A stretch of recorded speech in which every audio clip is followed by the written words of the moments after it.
Hello students, Prince sir के इस podcast में आप सभी का स्वागत है। एमपीपीएससी मुख्य परीक्षा 2019 के संबंध में एक बहुत ही महत्वपूर्ण न्यूज़ आई है जो कि एमपीपीएससी की तैयारी करने वाले हर एक अभ्यर्थी तक पहुंचना बहुत ज़रूरी है। इसलिए आप इस पॉडकास्ट को ज़रूर शेयर करिएगा।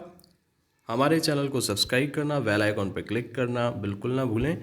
डिस्क्रिप्शन में जाएं, सोशल मीडिया के इंस्टाग्राम, टेलीग्राम, फेसबुक इत्यादि की जो लिंक्स हैं उन पर क्लिक करें, हमें ज्वाइन करें, क्योंकि आप सभी साथ रहेंगे तभी हम आगे बढ़ेंगे और आपकी आवाज़ उठाते रहेंगे। ओके स्टूडेंट्स, तो सबसे सही, सबसे पहले सटीक जानकारी के लिए हमारा चैनल ज़रूर सब्सक्राइब कर लेना।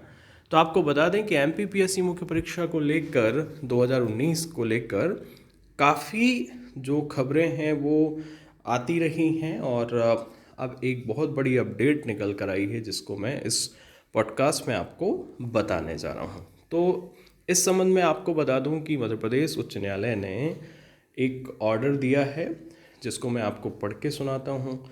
उसके बाद बताऊंगा कि इस ऑर्डर के मायने क्या हैं और आगे क्या हो सकता है। इससे पहले मैं आप सभी अभ्यर्थियों को ये सूचित करना चाहता हूँ कि इस वीडियो का एकमात्र उद्देश्य आप सभी को माननीय न्यायालय के ऑर्डर से अवगत कराना है।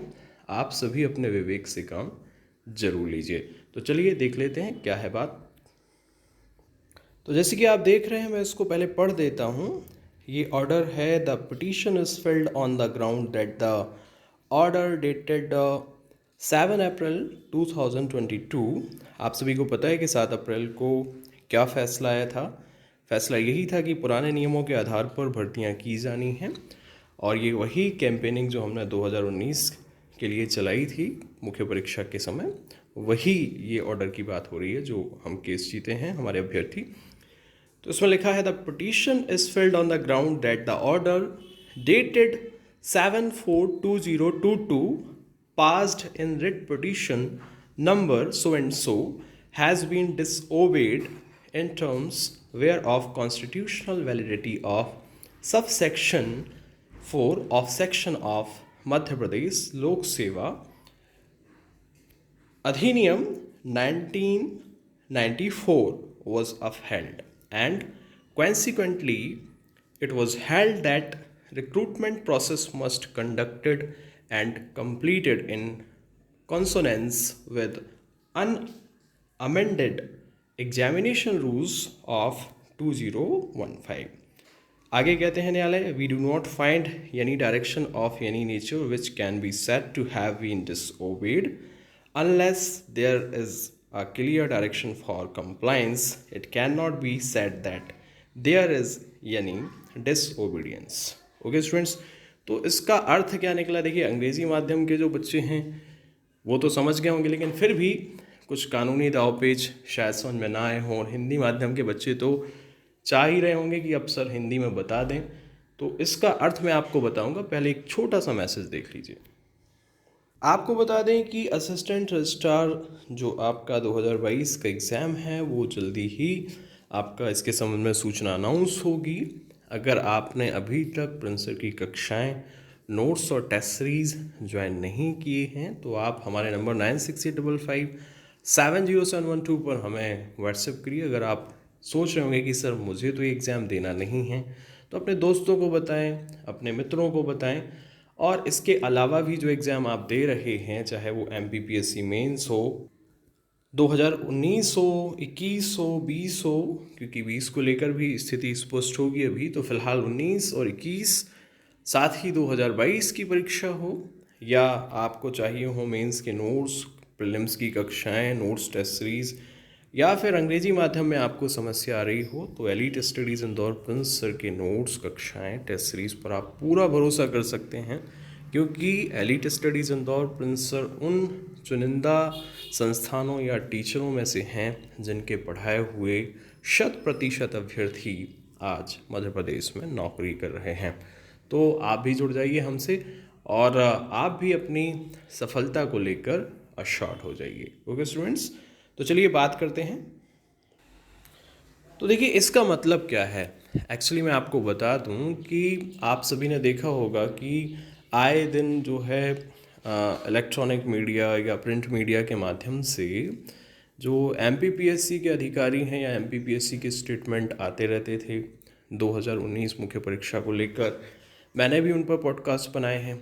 इसीलिए मैं कहता हूँ कि इस चैनल को सब्सक्राइब कर लीजिए, क्योंकि ये चैनल आपको हमेशा अपडेट रखता है। अभी EWS आरक्षण पर अपडेट देंगे, OBC पर अपडेट देंगे, और मध्य प्रदेश में जो भर्तियां चल रही हैं, जो हमारे CM साहब कह रहे हैं कि 1 लाख भर्तियां निकालेंगे। भर्तियां निकालना नहीं है, 1 लाख हमको नियुक्ति पत्र चाहिए और कम से कम 5 लाख भर्तियां आपको निकालनी पड़ेंगी, तब जाकर 4 साल की भरपाई हो सकती है। तो देखिए, इसमें समय समय पे जो है न्यूज़पेपर्स में इंटरव्यू छपते थे, तो उसी को लेकर हमारे कुछ अभ्यर्थी जो हैं इससे सहमत नहीं थे। वो कोर्ट गए थे, माननीय न्यायालय की शरण में गए थे और कहा था कि जिस तरह से खबरें आ रही हैं या जिस तरह से सुनने में आ रहा है कि एमपीपीएससी अब जो है नियमों को ताक पे रखकर या माननीय न्यायालय के आदेश को ताक पे रखकर आगे जो चीज़ें हैं उनको बढ़ा रहा है, तो माननीय न्यायालय में इसकी सुनवाई है और माननीय न्यायालय ने ये आदेश जारी किया कि देखिए, जो ये भर्ती है ये 2015 के जो आपके पुराने नियम हैं उनके अनुसार की जानी है, जैसे कि आप देख भी रहे हैं। तो अब ये परीक्षा उसी हिसाब से होगी, उसी हिसाब से ये आपके एग्ज़ाम के रिज़ल्ट जारी किए जाएंगे। तो फ़िलहाल हमें कुछ भी ऐसा नहीं लग रहा है कि कुछ गलत किया जा रहा है, गलत हो रहा है, और आपकी जो याचिका है वो डिसमिस की जाती है। तो ये इस ऑर्डर में लिखा है, जो कि आप पढ़ सकते हैं, देख सकते हैं। और ये आप सभी के लिए पॉडकास्ट लेके आए थे, आप सभी को अवेयर रखने के लिए। बाकी मैंने कह ही दिया है कि आप सभी पढ़े लिखे नौजवान हैं, स्टूडेंट हैं, अपने कहना चाहिए विवेक से काम लें और किसी की बातों में ना आए और अपनी परीक्षाओं की तैयारी करें। चाहे वो एमपीपीएससी मुख्य परीक्षा 2019 हो, उसके आपको हूबहू नोट्स चाहिए हों, क्योंकि आपको सभी को पता है 2020 में सिलेबस बदल गया, प्रिंस सर के नोट्स उपलब्ध हैं। अब ज़रूर बोलूँगा कि टेस्ट सीरीज़ भी उपलब्ध है। इंटरव्यू के लिए भी आप हमारे पास आइएगा कक्षाएं करने के लिए, क्योंकि उस समय मैंने कक्षाएं नहीं दी थी।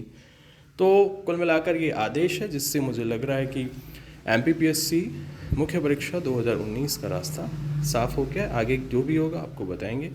बने रहिए elite studies Indore Prince sir के साथ। मिलते हैं अगले पॉडकास्ट में। धन्यवाद।